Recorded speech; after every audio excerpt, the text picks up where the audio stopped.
Welcome to Methods in Madness. I'm John Lehman. Today we're talking about mystery shopping and trying to understand better how mystery shopping is becoming a methodology that is widely used among brands that are trying to better understand their customers and how their employees are interfacing with their brand.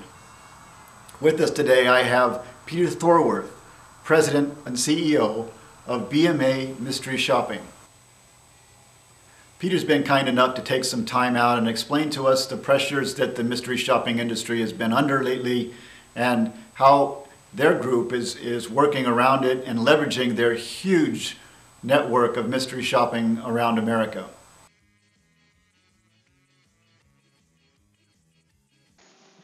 So with us today I have the president from BMA Mystery Shopping, Peter Thorwarth. And Peter, could you give us a little bit of background about mystery shopping and how BMA is using it as a methodology? Certainly. BMA has been mystery shopping nationwide for 19 years. We are one of the bigger players. We have over 100,000 experienced mystery shoppers from coast to coast, plus Canada. Our clients are multi-location businesses, such as retail chains, service companies, banks, and restaurants. We also do mystery shopping for manufacturers who sell through many locations. And how are manufacturers using mystery shopping as a means of a methodological approach to research?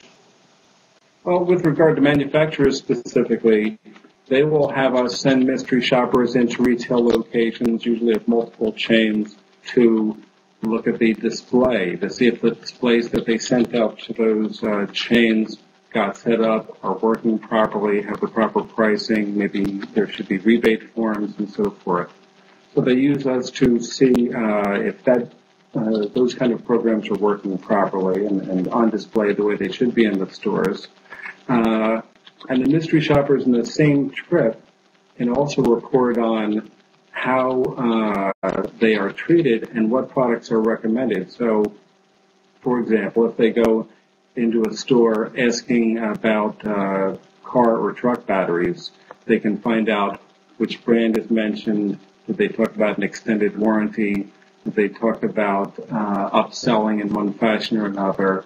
So you really get a combination for the manufacturers where they're able to learn all about the display and if that's being handled properly and the pricing. But along with that, they can find out whether their product is recommended and what features or benefits about their products are recommended.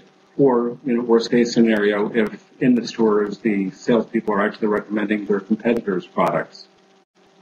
And from a manufacturer's point of view, working forward in the value chain and looking in retail establishments and conducting these mystery shopping engagements, is this a cost-effective method for them? It's cost-effective for them, and it's cost-effective for the other companies that we were talking about as far as retail chains and service companies and banks and so forth. Just as an example, these days the average cost of a 30-second TV commercial on ABC or NBC or CBS aired one time is $70,000. So $70,000 for airing one 30-second commercial one time. And between you and me with the DVR, TiVo, and remote controls and so forth, I'm really not sure who's watching TV commercials to the extent that they used to. So for that same $70,000, BMA Mystery Shopping can do 120 mystery shops a month for 12 months. So in other words, these companies that we're talking about, they can have a full year's worth of mystery shopping for the cost of that one 30-second spot. And, if you can imagine this, if every store manager in a chain knows that their store might be mystery shopped at any time, and any customer walking in might be the mystery shopper. And in some examples, if perhaps a bonus or a prize is linked to the results of that mystery shop, I think it's pretty easy to imagine the effect on such things as customer service, add-on sales, just sales effectiveness and performance in general from an entire year's worth of mystery shopping. Yeah, absolutely. And I would imagine, as you mentioned, with advertising and commercials in television, obviously decreasing in viewership, how you construct a survey instrument around a survey and a mystery shopping engagement becomes very critical.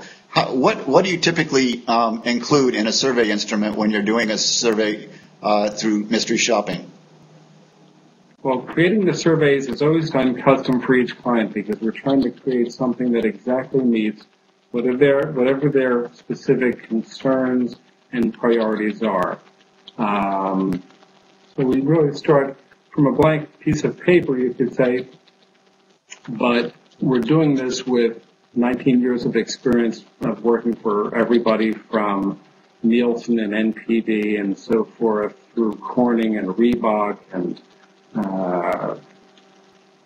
so many different clients, Subaru, on and on and on. So what goes on to the mystery shopping is really always going to be custom, and we enjoy putting together with some back and forth with the client. It's an intentional combination of objective questions and subjective questions. So among the objective questions, to try and keep the subjectivity off to the side for a little bit, we ask the mystery shoppers, for example, were you greeted within 3 minutes?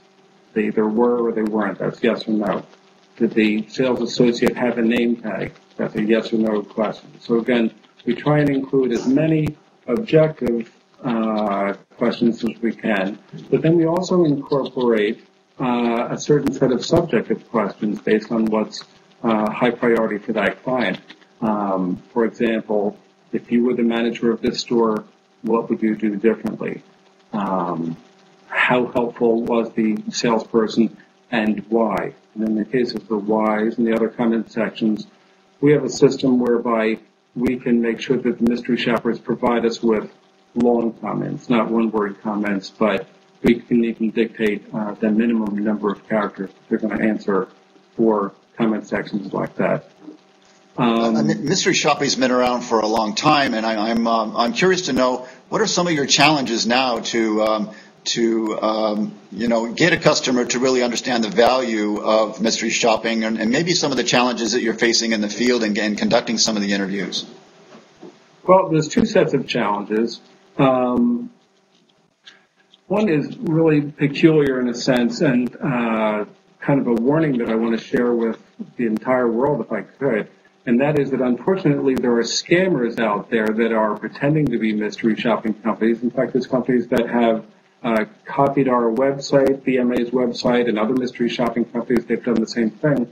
And they try to trick people into spending money. In fact, most often it is trick people into wiring money to them via, let's say, Western Union, as if that is that person's mystery shopping assignment. It's a big challenge, and so we and our colleagues are all doing what we can to say anything that involves wiring money to another location is some company trying to scam you. A completely separate challenge has to do with our number one competitor is probably the comment cards. So if companies want to have input about what it's like to be treated as a customer in their stores, etc., it's going to be mystery shopping or it might be comment cards.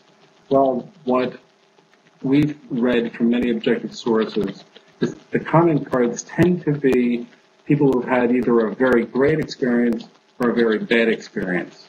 And we do not really find that we're getting information about all the gray area in between. Right. And as we know as researchers, there's nothing better than being face-to-face, and that's one of the real benefits, I'm sure, of mystery shopping. So, Peter, I'd really like to thank you for being with us today, and best of luck to you now in 2010. Well, thanks. Be happy to talk with you anytime. Okay, very well. Hey, you! Don't watch that! Watch this! This is the heavy monster sound! The nuttiest sound around! So if you've coming off the street and you're beginning to feel the heat. I'd like to thank Peter for his time today and welcome you back to Methods in Madness, where we'll continue to explore the different methodologies that are changing our industry every day. One step beyond.